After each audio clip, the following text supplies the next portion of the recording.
battery. Well, let me start with this. I put some LED lights, the same kind we use on the Jeeps, on my gooseneck trailer, so that I have some light while we're strapping down the Jeep at nighttime, or working on something, or just some general light. So I have never wired it all up. Did some research, found which line comes from the truck that always has a constant 12 volt. But what I'm going to do is go ahead and I picked up one of these 12 volt batteries. It's like 9 amp hours, which is plenty, I think, to run one of those LED lights or two. And so I want to mount it, and so I designed a mount. Did one reiteration already. This was it.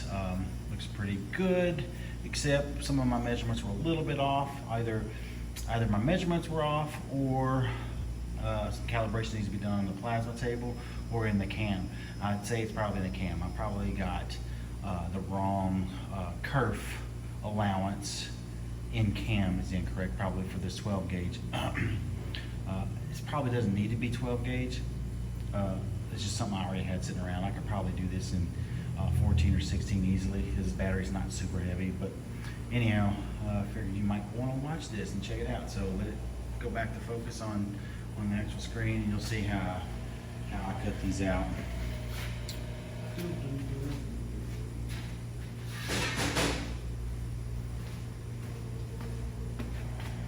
Okay, so I've got to go find the file on my thumb drive. For some reason, this controller on this plasma table of mine doesn't read the thumb drive in any chronological or alphabetical order, so I've got to just kind of search for that file. Come down through here. And I'm looking for small battery amount. That's what I'm looking for. The G-code file for small battery amounts. And wait a minute, I think I saw that there. Did I?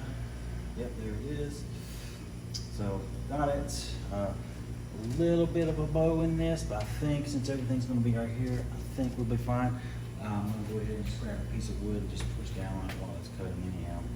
Hopefully it doesn't mess up the video too much. Grab my piece of wood. And then here we go.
And so right there, it simply just didn't cut that last one. It didn't work for whatever reason. So I can leave it right here, make sure my XY doesn't move. I'm not going to move anything. I'm just going to take that file, go back, take everything out except for that last cut and put it back in. So I'll be back. All right, now it's time to clean that piece up. I'm just going to get that what they call dross off the back, and generally it comes off pretty quick and easy. So you see, it just kind of comes right off. Other big shops have a nice, cool tools to do all this, whatever. But I'm just a small guy, so just happen to have a plasma table.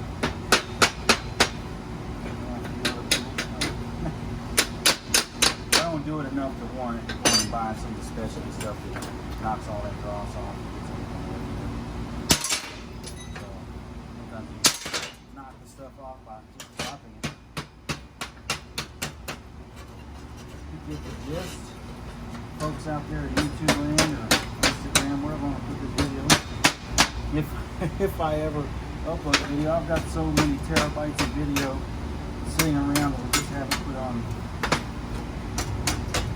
the interwebs. I don't know if it's because I'm worried that it's not good enough, or if it's just I just don't have time. I don't know. I usually try to say it's because I don't have time, but a lot of times I think I just wasn't happy with the video. So, but I need more content, so I believe I'm just going to start putting it out there, and maybe I'll get better at it. So a lot of people have asked me about some of these things that I make and do, both for my off-road hobby and also my involvement in the makerspace. So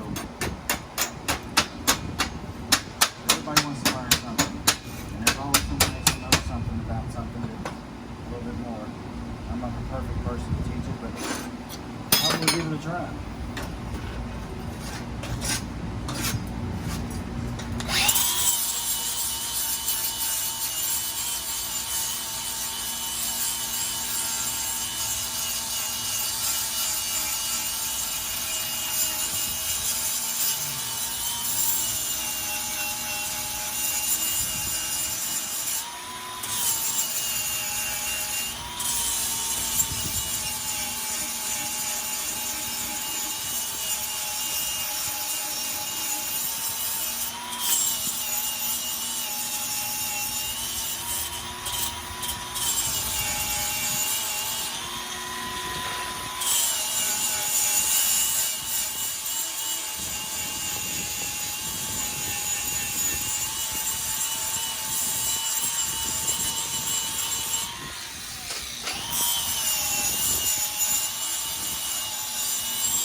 So you can see I put an HO for Hustler Off-Road in this piece because I'm the one making it. I designed it.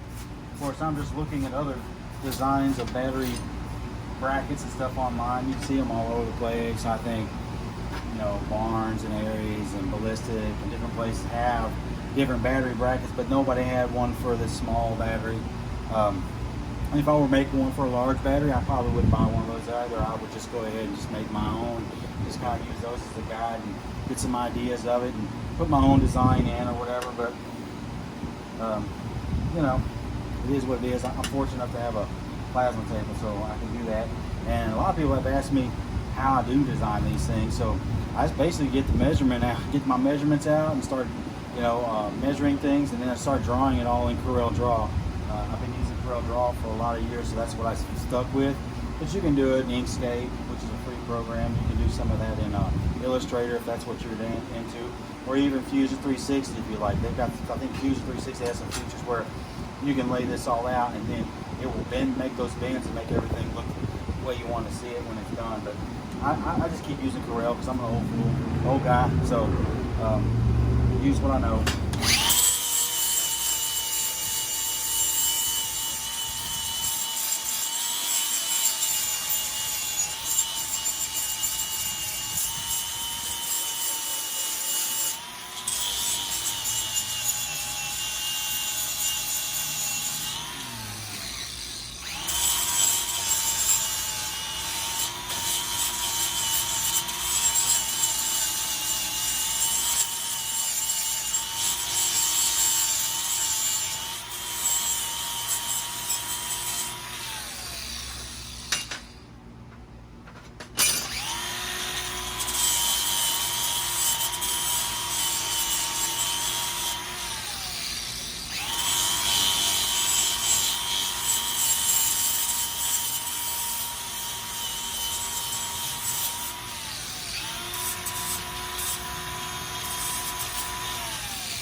So there we have those two pieces. So I need to see if those are going to fit. Yes, the slots do fit this time. So my the original one I did, they did not. So this is going to bend over.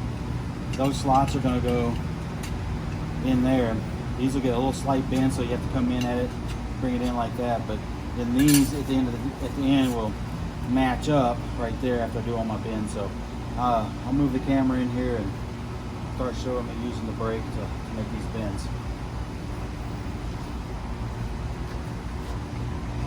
All right, I'm back inside this brake. I have a swag off-road brake too, but this is just easier when I'm doing these smaller bends like this and nothing super duper heavy at all. These are a little bit easier for me on this brake. There's nothing too crazy about what I'm bending or too big. Like it says 12 gauge. This is made for doing 48 inches at 18 gauge.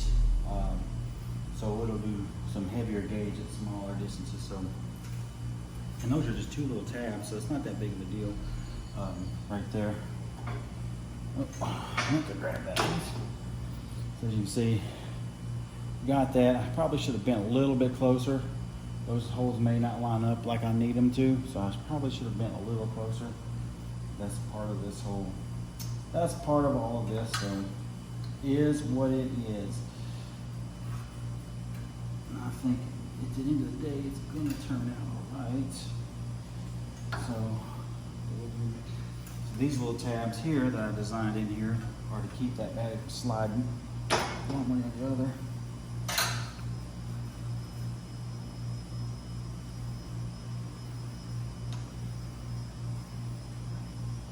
I mean, I'm no dirt lifestyle Nate. I'm no Nate Pickle, but I can make a few things. No nuts. All right. Try not to bend too far. I can always bring them back or bend them in a little further when I need to. So, pretty sure I need to bend this one first. The order of these bends makes a difference for sure.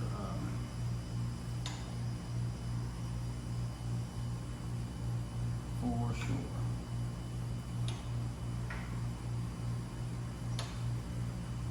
So here we go. And again, I put that relief cut in there, so this bend's not very difficult. I'm not straining to do this.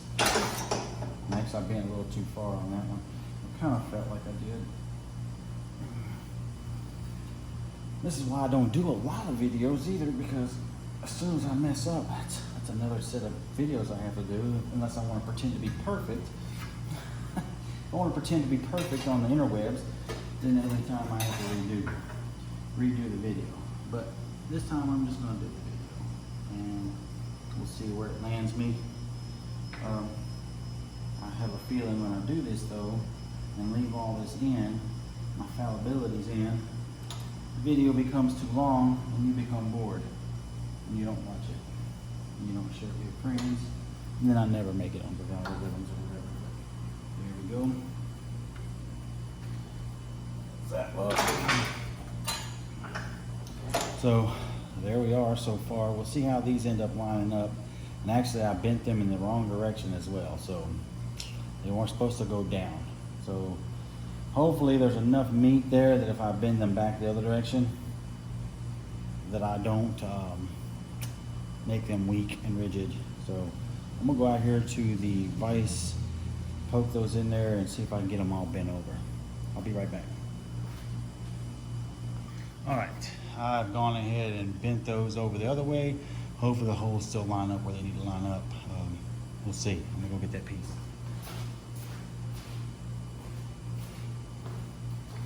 All right, those go in the slots. And if I just press down here, those holes line up. So just need to put a little slight bend in those right there. And I think I can do it right here. Let's see how this works out. So that's it.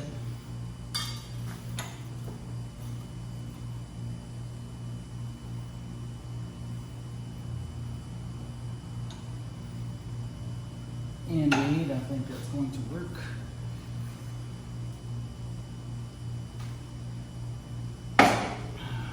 No, might need to put that in a little bit deeper to get that to work. Come closer to this edge where I've got this lined up.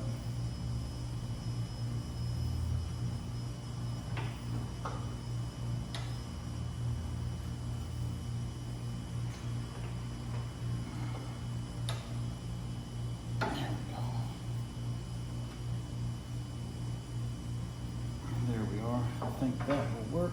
That will work, I believe. So where's my piece at? So I come in here, put those on, a little bit of a press there, bring the bolts in and hold that in. Now let's see if it fits the battery.